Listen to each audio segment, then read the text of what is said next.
Assalamualaikum. I am Muhammad Riyaz, your biology teacher from Stars Academy, Head Office, Johar Town, Lahore. आज हमने बात करनी है lymphatic system की। लिम्फेटिक सिस्टम की बात बताने से पहले मुझे आपसे पूछना है कि आपकी बॉडी में कितने सर्कुलेटरी सिस्टम होते हैं। तो याद रखिए 2 होते हैं। एक को आप कहते हैं ब्लड वेस्कुलर सिस्टम और दूसरा लिम्फेटिक सिस्टम। तो आज हमने फोकस करना है किस पे? लिम्फेटिक सिस्टम पे। वैसे जनरली हम कहते हैं कि कोई भी सर्कुलेटिंग सिस्टम हो तो उसके बेसिकली 3 कंपोनेंट्स होते हैं। प्यारे बच्चों, एक तो उसमें होना चाहिए क्या? हम कहते हैं सर्कुलेटिंग फ्लूइड होना चाहिए, और यहाँ पर सर्कुलेटिंग फ्लूइड लिम्फ होता है। याद रखिए, लिम्फ की एटमोलॉजी कलरलेस है, लिम्फ की एटमोलॉजी वाइट है।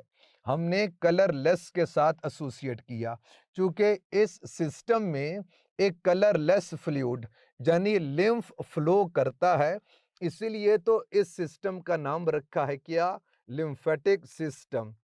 फिर कुछ वेसल्स भी तो होती हैं जिन वेसल्स के थ्रू इस सर्कुलेटिंग फ्लूइड का फ्लो होता है। फिर हम वेसल्स के हवाले से बात करेंगे। फिर पंपिंग ऑर्गन भी तो कोई होना चाहिए जो इस सर्कुलेटिंग फ्लूइड के फ्लो को मेंटेन करे। तो प्यारे बच्चों याद रखिए, लिम्फेटिक सिस्टम ऐसा सर्कुलेटिंग सिस्टम है कि इसमें कोई स्पेसिफिक पंपिंग ऑर्गन नहीं होता है। तो फिर आपके दिल में ये ख्याल आएगा कि सर अगर कोई पंपिंग ऑर्गन नहीं होता है तो लिम्फ के फ्लो को, सर्कुलेशन को मेंटेन कौन करेगा? तो याद रखिए, हम उन्हीं फैक्टर्स के हवाले से बात कर रहे होते हैं जो वेन्स के अंदर ब्लड के फ्लो को मेंटेन करते हैं, जो वेन्स के अंदर फ्लो ऑफ ब्लड को मेंटेन करते हैं। और वो फैक्टर्स कौन से होते हैं? तो याद रखिए, हम कहते हैं मस्कुलर एक्टिविटी होती है।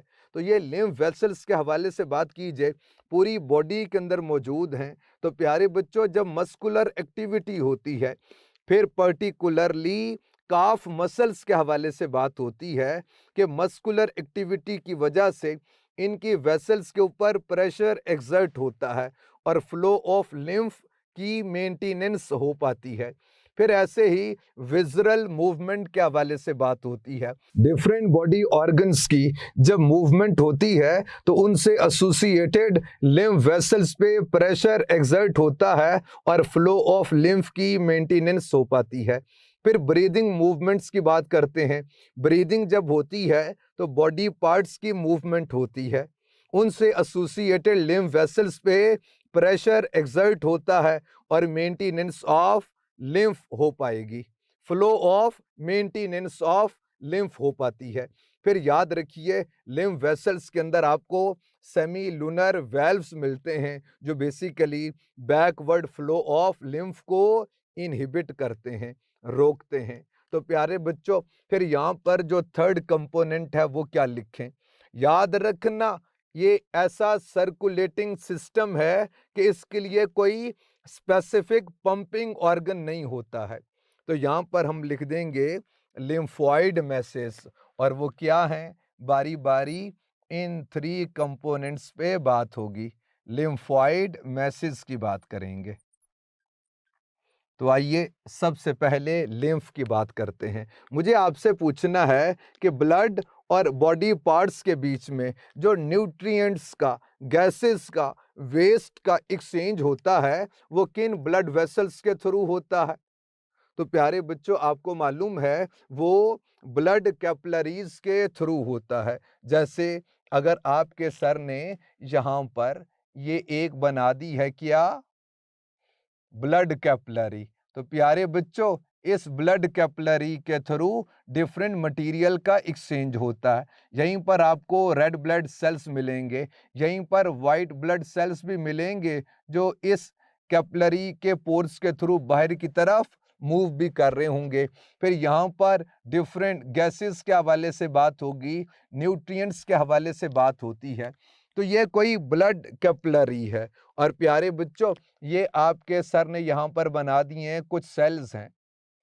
फॉर एग्जाम्पल ये जो सेल्स हैं और ये कैपिलरीज से फ्लूइड निकल कर तो इन सेल्स के बीच में जो स्पेसेस हैं यहाँ पर आ जाएंगी।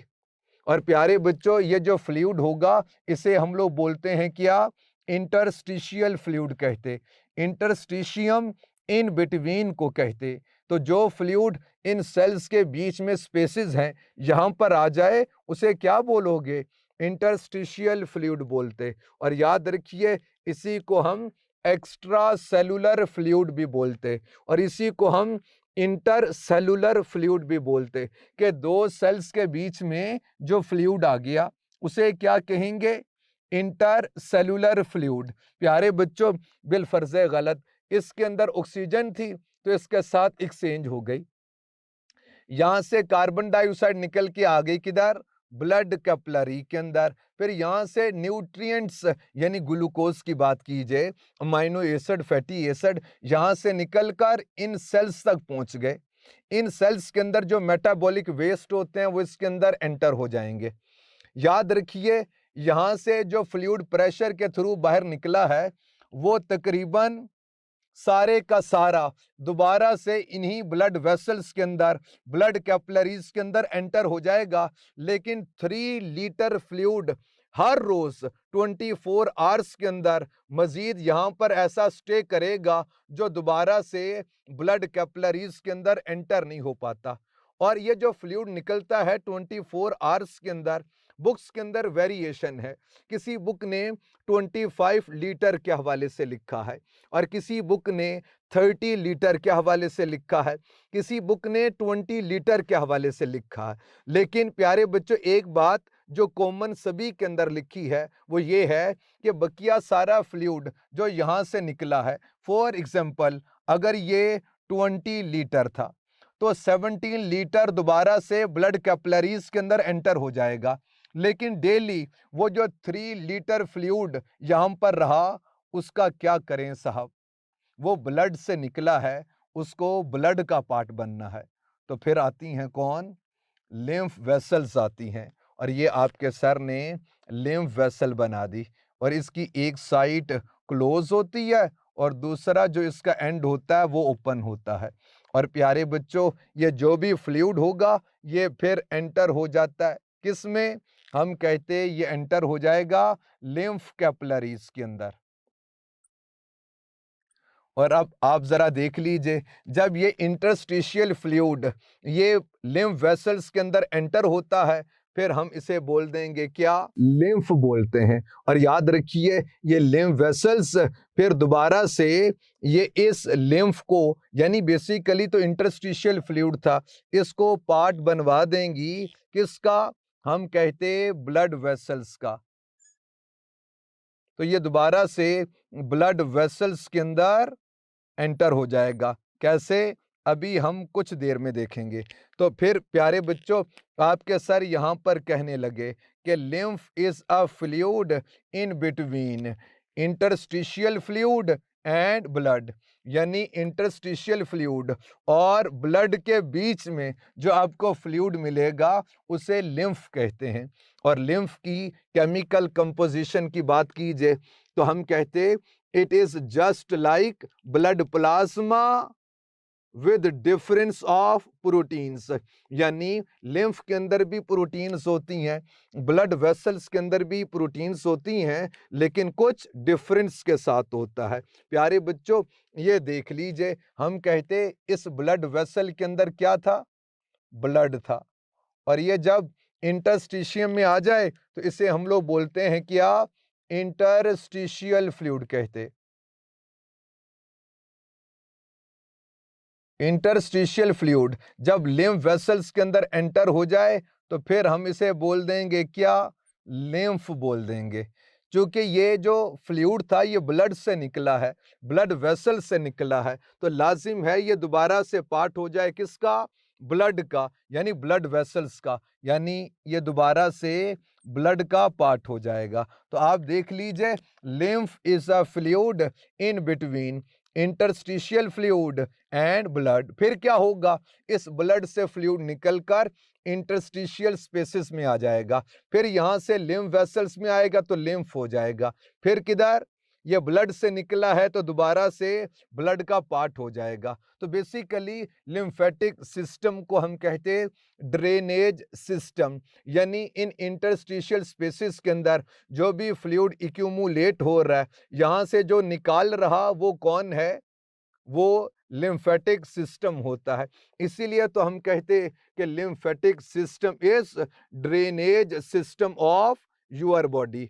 अब आइए ब्लड वेसल्स के हवाले से बात करेंगे। सबसे पहले लिम्फ वेसल्स के हवाले से बात है, यानी लिम्फ कैपिलरीज के हवाले से बात है। आपकी किताब ने कंपैरिजन किया है किसका, ब्लड कैपिलरी का, और प्यारे बच्चों कंपैरिजन है किसके बीच में, लिम्फ कैपिलरी के साथ।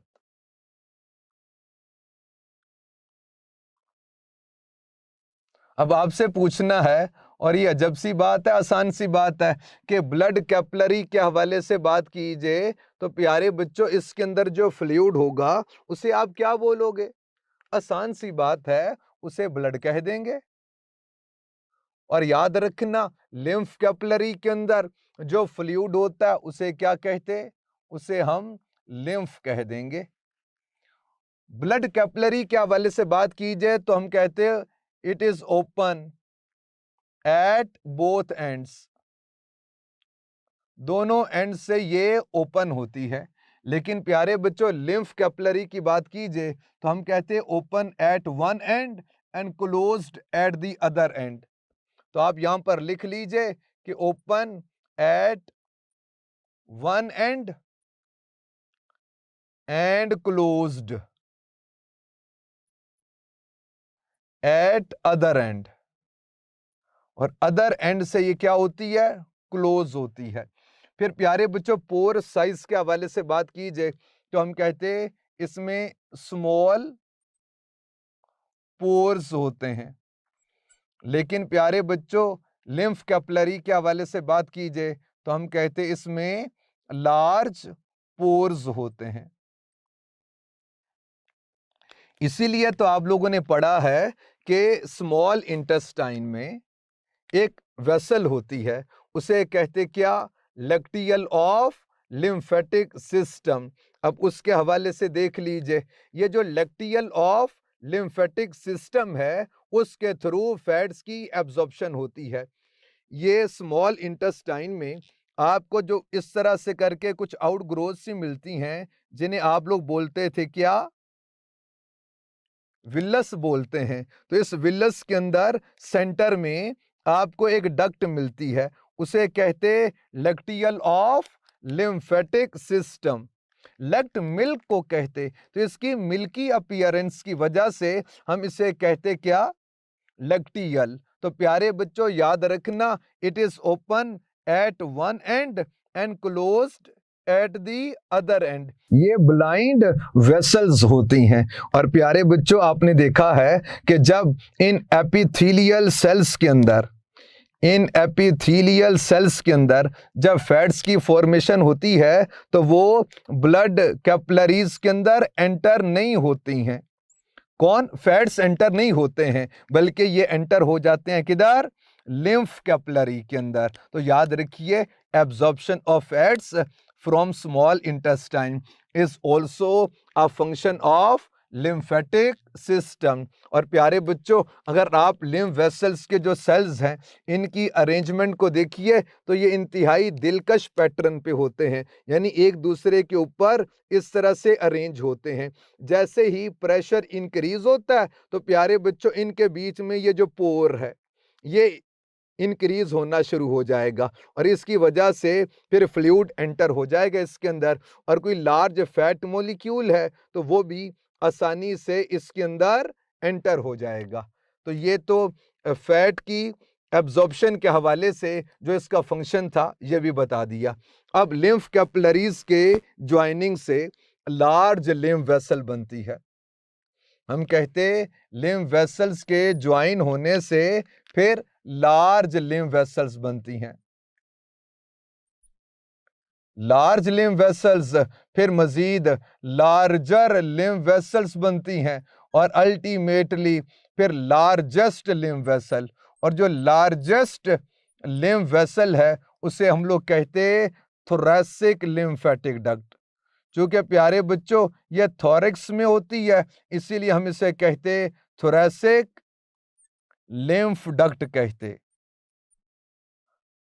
और ये याद रखना, सारी लिम्फ वेसल्स का जो रुख है वो किसकी तरफ होता है, वो थोरैसिक लिम्फेटिक डक्ट की तरफ होता है। अगर यहाँ पर ये एक बंदा और ये एक इंडिविजुअल आपके सर ने बना दिया, तो याद रखिए इन सारी लिम्फ वेसल्स का जो रुख है वो अल्टीमेटली किसकी तरफ होता है।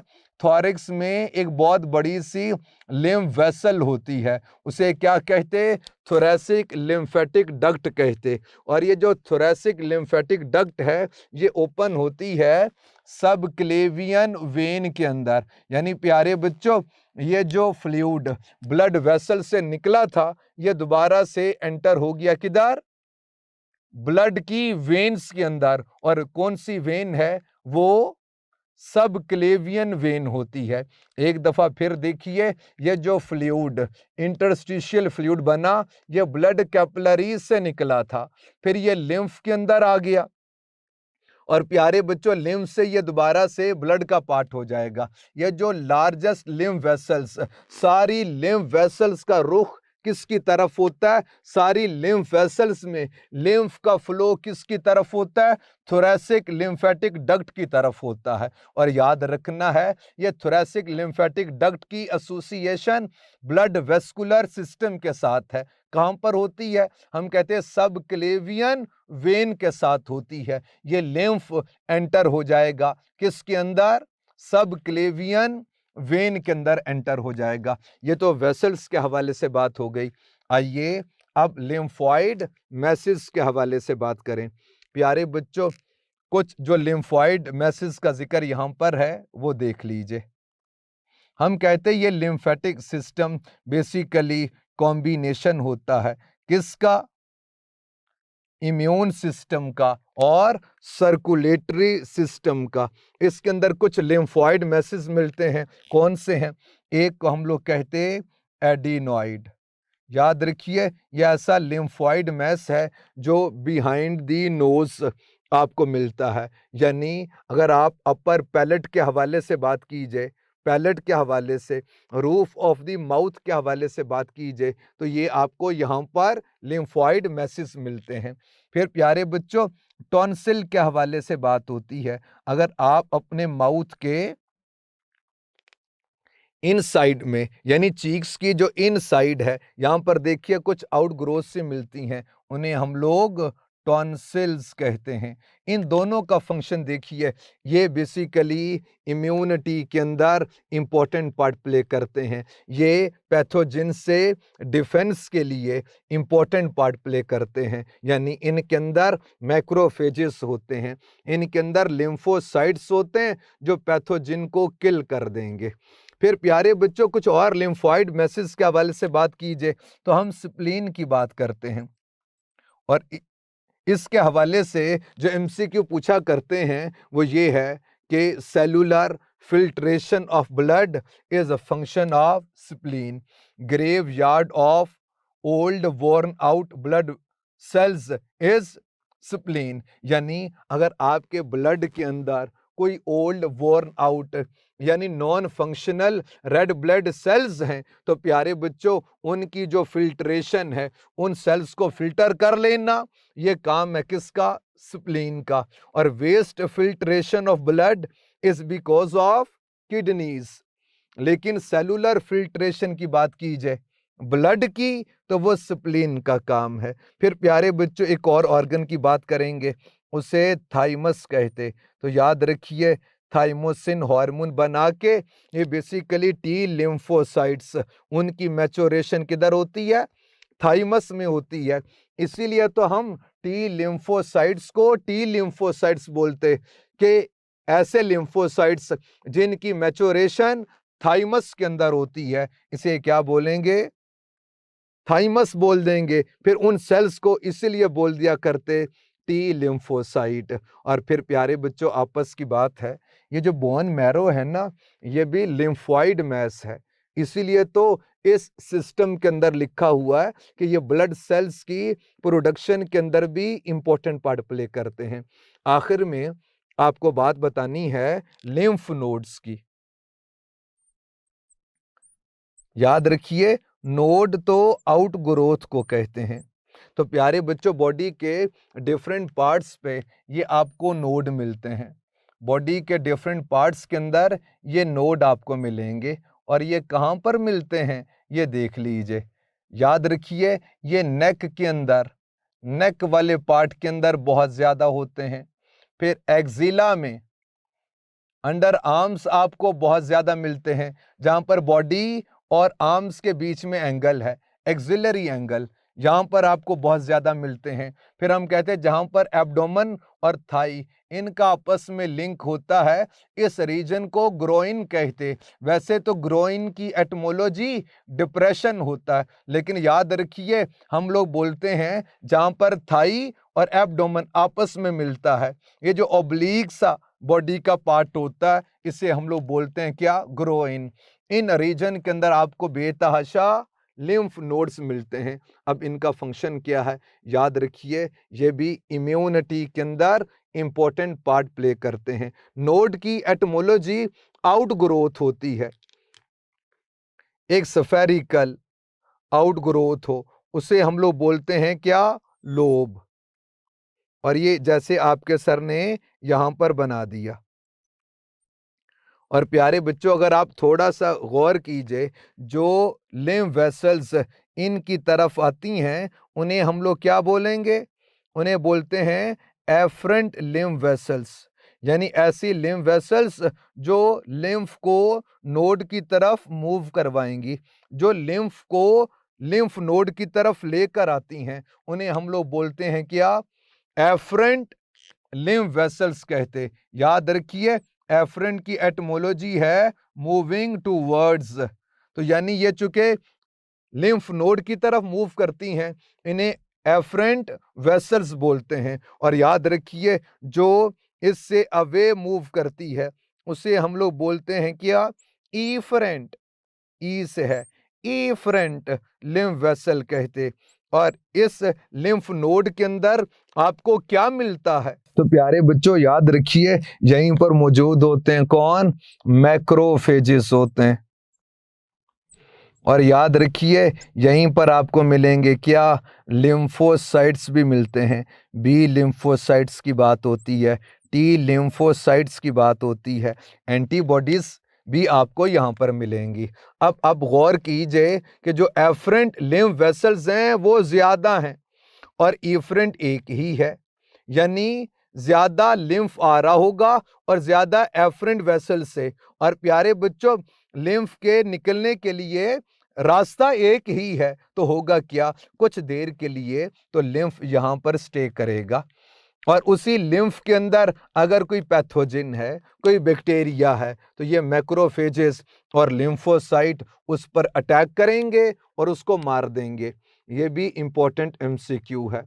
याद रखना है कि एफरेंट लिम्फ वेसल ज्यादा होती हैं और इफरेंट लिम्फ वेसल एक ही होती है। तो प्यारे बच्चों, ये जो सारी बातें लिम्फेटिक सिस्टम के हवाले से थी, वो हमने पढ़ ली हैं।